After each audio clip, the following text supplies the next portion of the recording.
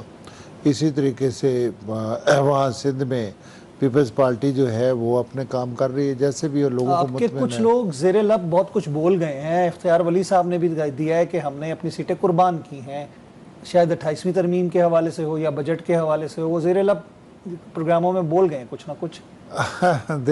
دیکھیں یہ میں نے پہلے عرض کیا ہے کہ ہر بندے کی اپنی ذاتی رائے ہے، لیکن میں یہ سمجھتا ایک ذمہ دار عہدے پہ وہ فائز ہیں. جی بالکل ٹھیک ہے، لیکن میں سمجھتا ہوں وزیر اعظم کے کوارڈینیٹر ہیں اور وہ ایسا بیان دیں تو یہ بڑی معنی. سب یہ کیسے ہو سکتا ہے کہ ہم اپنی کوئی سیٹ ہے، ہم اپنے ووٹر کو کہیں کہ جی دوسری سائڈ پہ ووٹ ڈال دیں؟ یہ ہم کیسے کہیں گے؟ کہ پاکستان کی سیاست میں پہلے کبھی ایسا نہیں ہوا. نہیں تو اب بھی نہیں ہوگا. ہر اپنی جماعت ہے، اپنا منشور ہے، اپنا ووٹ ہے ہمارا. اچھا آپ یہ کہنے پہ ہیں کہ یہ جنرلی جو کچھ ہوا بالکل فیئر اینڈ فری ہوا؟ بالکل الیکشن دیکھیں اس میں نون لیگ نے پل آؤٹ نہیں کیا وہاں سے، بالکل ایسا نہیں چھوڑی. نون لیگ نے کسی قسم کی کوئی دھاندلی نہیں کی، کوئی اپنا ووٹ جو جتنا الزام تو لگایا ندیم افضل چند نے، جو ان کا ویڈیو بیان تھا اس میں کہا کہ جی آپ لوگوں نے ڈی آر اوز جو آپ کے وہاں پہ ایڈیشنل آر اوز لگائے گئے، لسٹیں چینج کی گئی. اب دیکھیں میری بات سنیں، اگر آپ کے وزراء کو این او سی دی گئی، حالانکہ وزیر جو ہیں وہ الیکشن حلقوں میں جہاں پہ ضمنی انتخاب نہیں جاتے. میں بتاتا ہوں. دیکھیں وہاں پہ بلاول صاحب بھی تو ممبر نیشنل اسمبلی تھے نا، آصفہ بھٹو بھی تھی، وہ گئے نا حلقوں میں. تو اگر ہمارا بھی کوئی ممبر نیشنل اسمبلی گیا ہے یا صوبائی اسمبلی، منسٹرز گئے ہیں نیشنل اسمبلی کے ممبرز کے علاوہ. وہ تو میاں صاحب بھی ممبر نیشنل اسمبلی ہیں، وہ بھی تو گئے ہیں. نہیں کون سا منسٹر گیا ہے؟ امیر مقام صاحب وہاں پہ امیر مقام صاحب وہاں پہ رہے. وہاں پہ جتنے لوگ بھی پوری کمپین انہوں نے چلوائی ہے. آپ کی شزا فاطمہ صاحبہ وہاں پہ موجود رہی ہیں. نہیں دیکھیں جتنے بھی لوگ گئے ہیں نا، وہ کہ دیکھیں ان کے تو منسٹر فیڈرل ہے نہیں کوئی. جتنے بھی لوگ گئے ہیں وہ الیکشن کمیشن سے این او سی لے کے گئے ہیں.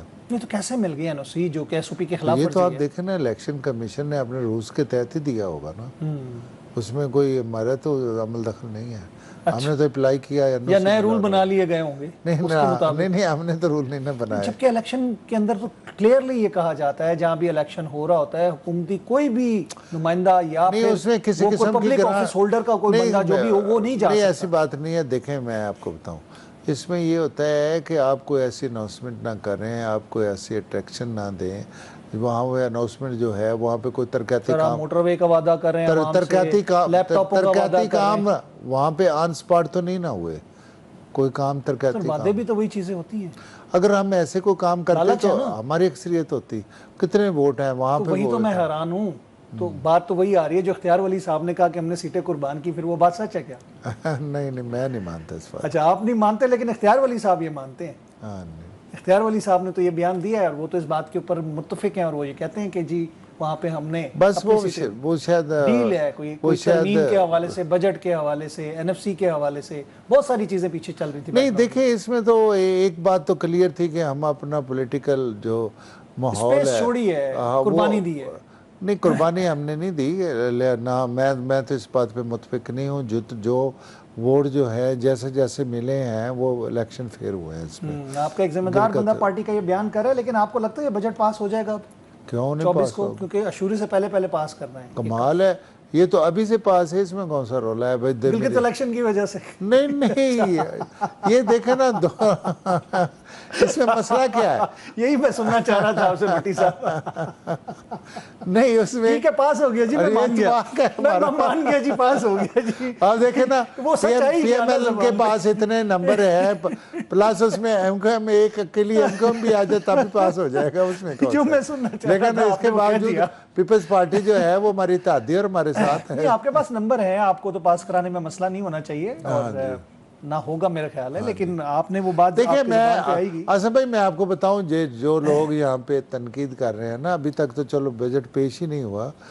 دیکھیں کیسا بجٹ آ رہا ہے؟ آپ کو لگتا ہے کہ عوام کی توقعات پہ پورا اترے گا؟ نہیں دیکھیں میں آپ کو یہ جو بجٹ آ رہا ہے نا، یہ اس کو اگر عوام کے حساب سے کہیں، ہمیشہ عوام نے کڑوا گھونٹ پیا ہے پچھلے 5 سال سے، تو یہ بھی کڑوا گھونٹ اس لیے ہوگا کہ پوری دنیا ریلیف نہیں ہے میری دیکھیں نا، ریلیف کی میں آپ کو بتاتا ہوں نا، پوری دنیا میں، پوری دنیا پہ انٹرنیشنل دیکھیں نا، پوری دنیا کسی جگہ پہ آپ مجھے بتائیں کہ کوئی یہ جو مشکلات ہیں عوام کی، مہنگائی، یہ چیزیں جو ہیں، یہ تیل سستا ہوا ہو، یہ چیزیں دیکھیں یہاں پہ اب چیزیں خراب محاورہ ہے نا، تیل دیکھو اور تیل کی دھار دیکھو، جی تیل کی دھار کہاں جا رہی ہے؟ اس کا اثر ہم پاکستان پہ بھی پڑ ساری دنیا کے اوپر معیشت کے اثرات پڑے ہیں۔ تو آپ دیکھیں، آپ مڈل ایسٹ دیکھ لیں، یورپ دیکھ لیں، افغانستان یا بھارت یا بنگلہ دیش یا سری لنکا، ان پہ اثرات نہیں پڑے؟ وہاں پہ تو انہوں نے اتنے بے ہنگام طور پہ قیمتیں نہیں بڑھائیں تیل کی۔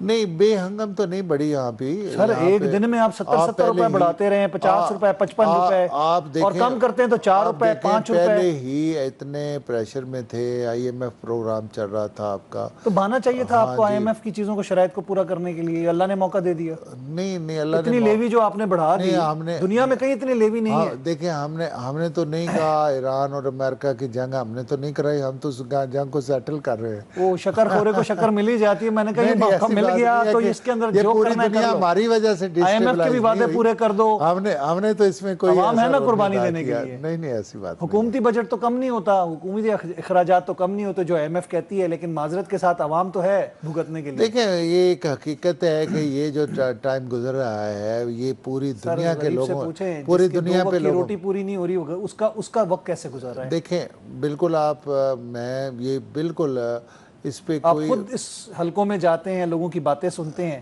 آپ مجھے بتائیں کیا لوگ خوش ہیں اس بات سے؟ میں یہاں پہ بیٹھ کے، آصف بھائی، میں یہاں بیٹھ کے یہ کبھی بھی نہیں کہوں گا کہ لوگ مہنگائی میں اپنا گزارا نہیں کر رہے، لیکن حالات جو ہیں وہ آپ ان حالات کو دیکھیں، اس صورتحال کو دیکھیں۔ آپ نے ایک جنگ لڑی، جنگ کے پروسیس سے گزر رہے ہیں، انٹرنیشنل تیل کی آپ کی جو سچویشن بنی، مڈل ایسٹ کی بنی، پوری دنیا کی بنی، اس کے اثرات ہمارے پہ بھی تو ہونے۔ صرف اثرات ہمارے پہ کیوں آئے، باقیوں پہ کیوں نہیں آئے؟ سب پہ آئے ہیں، باقی حکومتوں نے جو کیا ہے انہوں نے اپنے عوام پہ بوجھ نہیں ڈالا۔ نہیں، سب آپ پیٹرول قیمتیں اٹھا کے اس ریجن کے اندر دیکھ لیں، میں پوری دنیا کی بات ہی نہیں کرتا، آپ صرف اس ریجن میں دیکھ لیں، سب سے مہنگا تیل ہم بیچ رہے ہیں۔ نہیں، یہ پہلے سے چل رہا ہے۔ نہیں، پہلے تو تھا ہی، وہ کہتے ہیں نا کہ کچھ شہر دے لوگ بھی ڈاڑے سن برندہ شوق بھی سی۔ جی بالکل۔ تو اس عوام کے ساتھ تو یہی سلوک کیا جا رہا ہے؟ نہیں، عوام کے ساتھ ایسا سلوک نہیں کیا جا رہا، لیکن چونکہ ہمارے پہلے صورتحال بھی، کیونکہ عالمی مارکیٹ میں جس طرح قیمتیں گرتی ہیں ہم اس طرح نہیں قیمتیں کم کرتے، لیکن جب بڑھتی ہیں تو ہم 70 روپے کٹھے بڑھاتے ہیں، 55 روپے کٹھے بڑھاتے ہیں۔ سر، اس کا جواب دیتے ہیں نا، 4 روپے 5 روپے کم کر کے لوگوں پہ کیا احسان کیا؟ یہ مسائل آصف بھائی ایک دن کے نہیں پیدا کر دیں۔ یہ میں آپ کو جب سے پاکستان آپ مجھے یہ بتائیں کہ جس فیملی کا 45,000 روپے آپ نے رکھ دیا، چلیں آپ نے مزدور کی تنخواہ یا جو بھی رکھا آپ نے، کم از کم اجرت، آپ اس کا بجٹ بنا کے مجھے دکھا دیں۔ نہیں بنتا بجٹ، میں تو بالکل۔ بجلی سستی ہے پاکستان میں، سب سے مہنگی بجلی ہم بیچ رہے ہیں۔ میں کب کہہ رہا ہوں؟ تیل ہم مہنگ رہے ہیں۔ میری بات، میں تو اس بات پہ بالکل اتفاق کرتا ہوں کہ ہماری بجلی، ہمارا تیل مہنگا ہونے کی وجہ سے، لیکن میں ایک چیز آپ کو بتاؤں، جو 45,000 بولا گیا ہے وہ 45,000 بھی لوگوں کو نہیں ملتا۔ چلیں میرے ساتھ سڑک کے اوپر جو سیکیورٹی گارڈ کھڑے ہیں ان کو 25,000، اس میں سے بھی 5,000 کمپنی رکھتی ہے، 20,000 ان کو دیا جاتا ہے۔ ایسا ہی ہے، اور اس پہ کوئی امپلیمنٹیشن کرانے کے لیے کوئی ادارہ کام نہیں۔ دیکھیں، ہم یہ بھی سوچیں کہ ہم اخلاقی لحاظ سے جتنا بھی اس کو گورنمنٹ نے ایک لا بنایا، اس لا کو ہمیں اوبے کرنا چاہیے۔ یہاں پہ آپ کا جو لا ہے، دینا کچھ نہیں ہے، عوام کو کچھ نہیں ملتا، اس پہ کوئی قانون حرکت میں نہیں آتا۔ نہیں، قانون حرکت میں آتا ہے سر، کدھر آتا ہے مجھے لیکن میں آپ کو بتاؤں، ایک قانون جو ہے یا ایک وہ کہاں پہ قانون نافذ ہو جب ہم نے ہر جگہ پہ بیڈ گورننس ہمارے لوگوں نے صاحب یہی تو بیڈ گورننس ہے۔ نہیں، اس کے علاوہ بیڈ گورننس ہوتی کیا ہے کہ جب اپنے قوانین پہ آپ عمل درآمد نہ کرا سکیں، حکومتی علمداری نہ ہو کہیں پہ، تو اس کو بیڈ گورننس کہا جاتا ہے۔ نہیں، حکومت صرف یہ نہیں کہ ڈی سی سے آپ نے دکانیں بند کروا دی، 8 بجے کا آرڈر کروا دیا، آپ لوگوں کے حقوق ان کو دلوائیں، اس پہ جو قوانین بنے اس کو عمل درآمد کروائیں، وہ آپ نہیں کرواتے۔ میں بتاتا ہوں، دیکھیں، حکومت اپنے تئیں جتنی کوشش کر سکتی ہے، ہماری لا اینڈ فورسز ایجنسیز، ہمارے پورا سسٹم اس میں انوالو ہوتا ہے۔ جیسے پنجاب میں پیرا ہے، جیسے آپ کو پتہ ہے کہ ہر لحاظ سے اس کو کیا جاتا ہے، لیکن جو نیتیں ہماری خراب ہیں وہ ان کو کون ٹھیک کرے گا؟ کرپشن کے حالات کہیں اور، آپ اب مجھے مثال مہنگائی کے معاملات کچھ اور جا رہے ہیں. آپ کو پتہ ہے محسن نقوی صاحب نے سی ڈی اے کے حوالے سے کیا کہا, 10 لاکھ روپے میں سب کچھ ہو جاتا ہے اور 10 لاکھ کم از کم ریٹ ہے, ہر چیز ہو جاتی ہے. جب وہ ایک منسٹر خود بول رہا ہے تو آپ کو کیا نظر آتا ہے کہ ملک میں سب چیزیں ٹھیک ہے؟ میرے سے پچھلے دنوں کسی دوست نے سوال کیا کہ خواجہ آصف صاحب نے یہ کہا ہے ان کے جو گاؤں میں وہ ملازم کے گاؤں میں 80,000 روپے لے کر ٹرانسفارمر ریپیئر ہوا, یہ وفاقی وزیر آپ کا کہہ رہا ہے. میں کہہ رہا ہوں کہ کم از کم آپ اس کو تو اپریشیٹ کیجئے کہ جو حالات ہیں اس کا ہم بانگے دور ذکر کرتے ہیں اور اس کو ٹھیک کرنے کی کوشش کرتے ہیں. بہت شکریہ ذوالفقار بھٹی صاحب, تھینک یو ویری مچ. اسی کا ذکر آئی ایم ایف کی جو کرپشن کی رپورٹ آئی تھی پاکستان کے حوالے سے, اس میں ذکر کیا گیا تھا جس کو ایکسیپٹ کرنے سے انکار کیا جا رہا تھا. ناظرین پروگرام کا وقت ختم ہوا چاہتا ہے, میں چاہوں گا آپ سے اجازت, اللہ نے کے بعد.